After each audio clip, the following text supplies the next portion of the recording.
Here in the heart of the Essex village of Writtle stands the War Memorial, a simple stone cross on top of a plinth on which are inscribed the names of the men who left the village to go to war. It is set in a peaceful place on the whole, a place to come and sit and remember.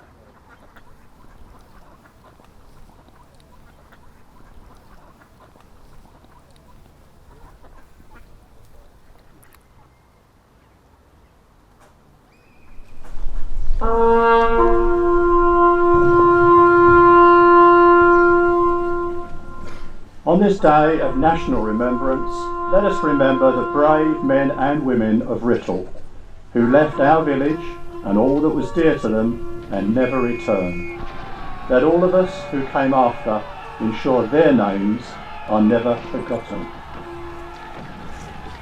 Samuel Adams, George Anstey, G.S. Arnold Wallinger, Stephen Barker, John Bearer, Richard Beckett, Ernest Betts, William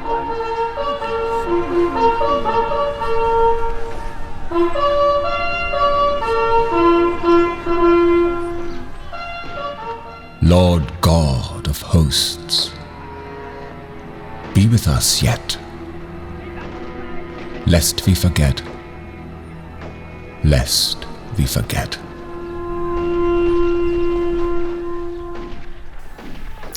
Every year on Remembrance Sunday, wreaths are laid at Writtle War Memorial. The names of those who went to war are read out, and crowds turn up to the ceremony. They shall not grow old, as we that are left grow old. Age shall not weary them, nor the years condemn. At the going down of the sun, and in the morning, we will remember them. We will remember them.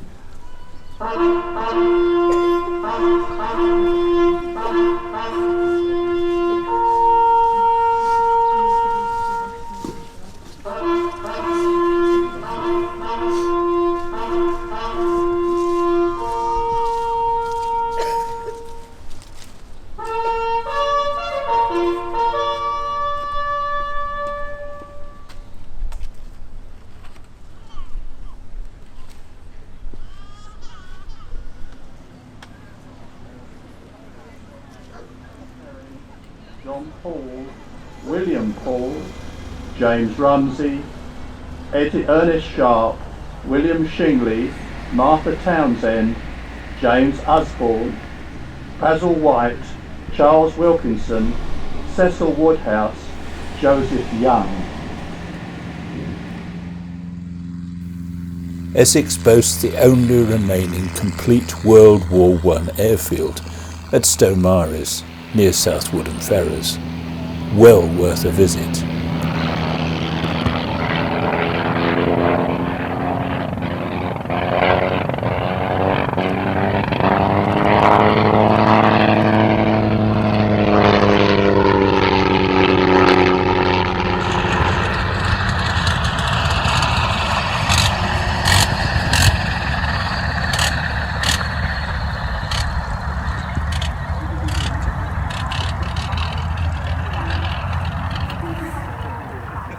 Writtle boasted 2 World War I airfields.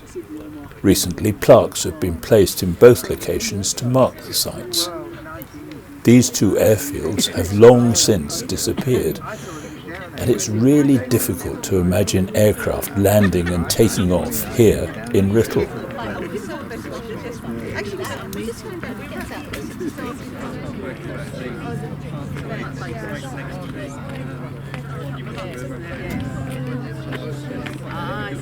Two very important people we've got here today. We've got our friend the Mayor here and the Consort, and I think most of you know, probably John and Yvonne. We've known them for years. They do wonderful work in Chelmsford, and we're always pleased to see them in Writtle. World War I airfields, with few exceptions such as Stomaris, are not widely known and researched. One here and one further up the road at the Sports and Social Club, and we're unveiling 2 plaques, one today here. It was one of the primary landing field sites for action from planes returning and going France and Belgium. and obviously where they'd been supporting troops on the front line, they were involved. Flying reconnaissance mission, acting as the eyes of the ground troops and artillery. These grass strips, there wasn't any proper airway, any runways or anything, was where it all happened. And this one is called the Writtle site, and it actually existed from about 1914 through to 1916. On October the 14th in 1914, the Reserve Airplane Squadron, the FSC at Farnborough, ordered to be sent a temporary landing ground to assist the Royal Naval Air Service in countering the anticipated threat of the Zeppelins coming to the UK. And it's just typical of Writtle to have taken this initiative with a little jog from the Airfields Association. Yeah. But I think it's brilliant because there's such a history in Writtle, and Writtle is such an important part of the city of Chelmsford. You are part of the city of Chelmsford. And you may not want to be. That was the consequence. I'm really delighted to be doing this. Yes, so honoured. Honoured. Gordon, you're going to do delighted the and honours honoured. to help All right. Oh wow, look at this.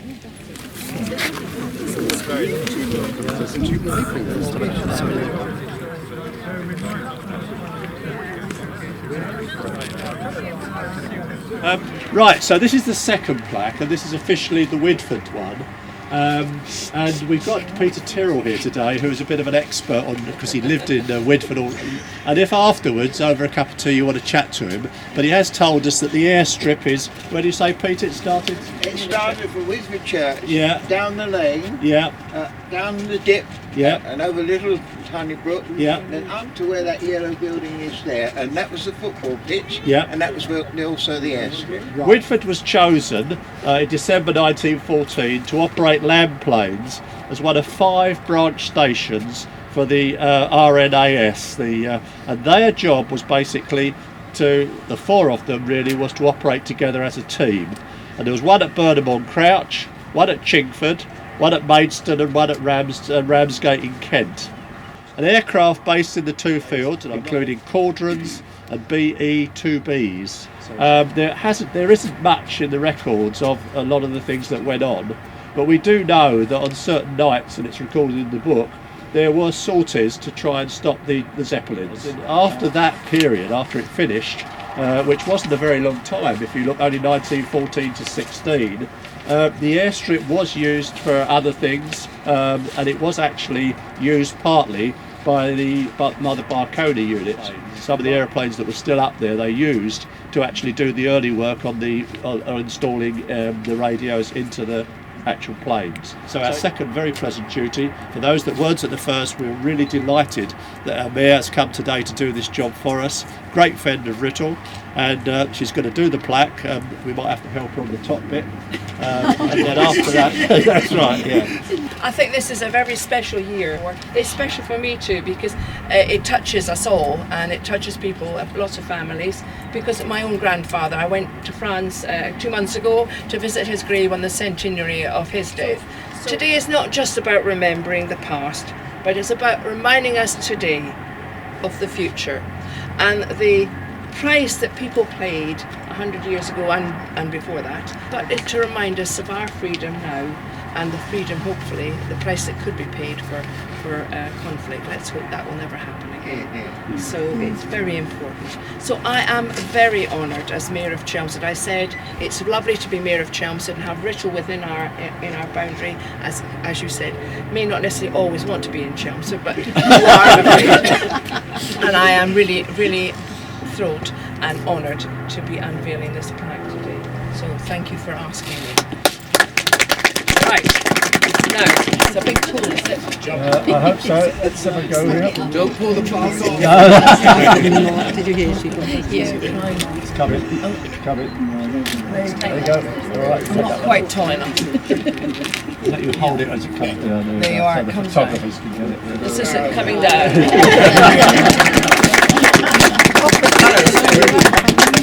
Really good. Yeah. So there we go. So we've got 2 twin plaques, and I think they're very nicely done. And as we said at the first, for those that weren't there at the first one, these are provided by an association that is providing these all over the country, so that we don't forget all the brave people who actually operated in them in the period of the First World War.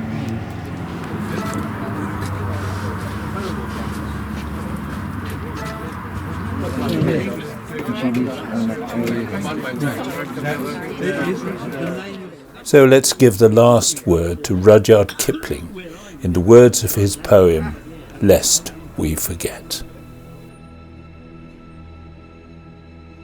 God of our fathers, known of old, Lord of our far-flung battle line, beneath whose awful hand we hold dominion over palm and pine, Lord God of hosts, be with us yet, lest we forget, lest we forget. The tumult and the shouting noise, the captains and the kings depart. Still stands thine ancient sacrifice, an humble and a contrite heart. Far called, our navies melt away. On dune and headland sinks the fire. Judge of the nations, spare us yet, lest we forget, lest we forget. Lord God of hosts, be with us yet, lest we forget, lest we forget.